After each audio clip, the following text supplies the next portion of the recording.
अस्सलाम वालेकुम क्लास। तो क्लास हमारे पास लास्ट 2 डेफिनेशंस रह गई हैं इसकी बुक्स इन फार्मेसी में। बेसिकली जो हमारे पास ऑफिशियल बुक्स थी,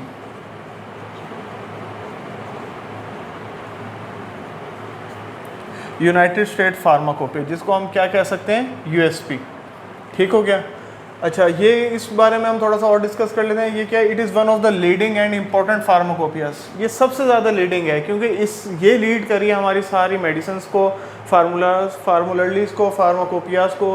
ये बेसिकली इसलिए ये इंपॉर्टेंट भी है इन द वर्ल्ड, पूरी दुनिया में ये चलती है। यूनाइटेड यूएस आपको पता है, यूनाइटेड स्टेट, यूके आपको पता ही है। ये चीज़ें जो है सबसे ज़्यादा इंपॉर्टेंट है। कंपाइल्ड एंड पब्लिश, इसके अलावा जो है ये कंपाइल्ड भी हुई, पब्लिश भी हुई। किसकी सुपरविजन में?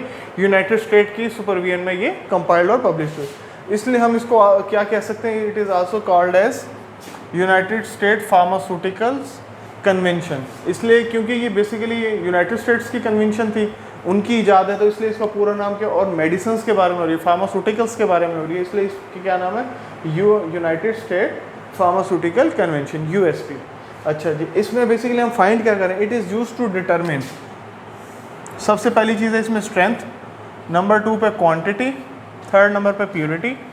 स्ट्रेंथ पोटेंसी इसको कहेंगे, क्वांटिटी इसके अलावा आ गई, क्वांटिटी के बारे में हम देखते हैं, प्योरिटी खालिसपन, एंड लेबलिंग ऑफ ड्रग, और इसके अलावा हमारे पास लेबलिंग ऑफ ड्रग। ये सारी चीज़ें हमारे पास जो भी इंडस्ट्रियल लेवल पर यूज़ हो रही हैं। स्ट्रेंथ यानी कि इसमें पोटेंसी भी आ गई, क्वांटिटी कितनी क्वांटिटी रिक्वायर्ड है, कितनी क्वालिटी रिक्वायर्ड है, प्योरिटी किस बेस पर हम कहते हैं क्रूड ड्रग जो हम ले रहे हैं उसमें कितनी प्योरिटी है। इसके अलावा हमारे पास जो भी हम ड्रग वगैरह बना रहे हैं उसके आगे हमने उसको लेबलिंग की तरफ भी लाना है, तो लेबलिंग ऑफ ड्रग्स की बात भी होगी। तो ये थी इसमें यूनाइटेड स्टेट फार्माकोपिया में।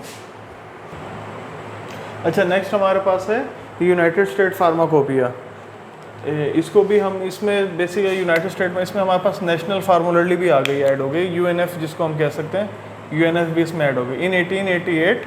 ठीक है, 1888 में national फार्मूलरी of US under supervision of American pharmaceutical association. यानी कि किसकी बेस पर हुई है, अमेरिकन फार्मास्यूटिकल एसोसिएशन की बेस पर उन्होंने एक फर्स्ट 1888 में ये इंट्रोड्यूस की थी। ठीक है, इससे पहले जब 74 में, उसके बाद जब 1974 में यूएनएफ ने फिर किसको दे दी, ये यूनाइटेड स्टेट फार्माकोपिया को दे दी, फार्मास्यूटिकल कन्वेंशन सो फॉर 1980। उसके बाद फिर 1980 में फिर चली गई। उसके बाद फिर यूएनएफ ने क्या किया, इसको पब्लिश किया, यूएनएफ यूएसपी से एनएफ की तरफ, यानी कि यूनाइटेड स्टेट फार्माकोपिया से नेशनल फार्मूलरी की तरफ चली गई। तो ये बेसिकली हमारे पास किस तरीके से, हमारे पास उसका डिटेल दी हुई है कि पहले हमारे पास 1888 में थी, उसके बाद फिर 1980 में चली गई, 74 में हमारे पास यूएनएफ ने यूनाइटेड स्टेट को दी, और उसके बाद ये फिर 80s में हमारे पास नेशनल फार्मूलरी की तरफ चली गई। तो ये थी हमारे पास कुछ ऑफिशियल बुक्स इन फार्मेसी में। ठीक हो गया, थैंक यू।